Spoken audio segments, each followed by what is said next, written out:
तू और मैं, एक प्यार की कहानी, भाग 2।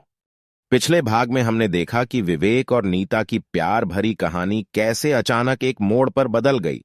दोनों अपने अलग अलग रास्तों पर चल पड़े थे, लेकिन उनके दिलों में एक दूसरे के प्रति अजनबीता बनी बनी रही। विवेक अपने व्यापार में अभिनय करते करते वक्त गुजारता और नीता एक नई शहर में अपनी नई जिंदगी बना रही थी।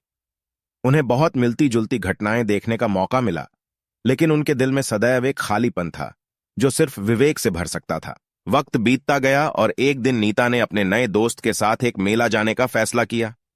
मेले में वह खुशी और मस्ती के मौसम का आनंद लेने की कोशिश कर रही थी, लेकिन उसके अंदर के आवाज अब उठ रहा था। वह अकेली है, उसे विवेक की याद आ रही है। इसी दौरान विवेक के मन में भी नीता के ख्याल घूम रहे थे। वह अपने काम के साथ साथ नीता की यादों का सामना करने की कोशिश करता था।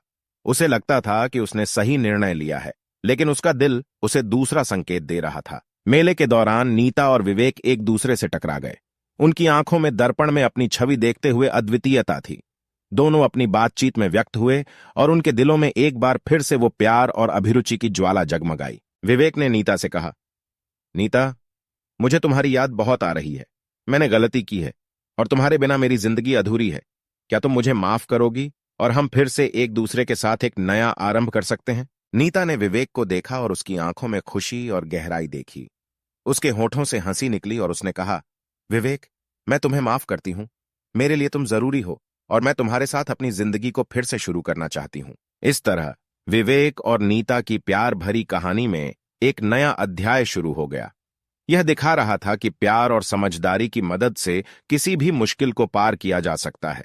अगले भाग में हम देखेंगे कि विवेक और नीता ने कैसे अपनी रिश्ते को और गहरा बनाते हैं और एक दूसरे के साथ जीने का आनंद लेते हैं। अगले भाग में हम देखेंगे कि विवेक और नीता ने कैसे अपनी रिश्ते को और गहरा बनाते हैं और एक दूसरे के साथ जीने का आनंद लेते हैं।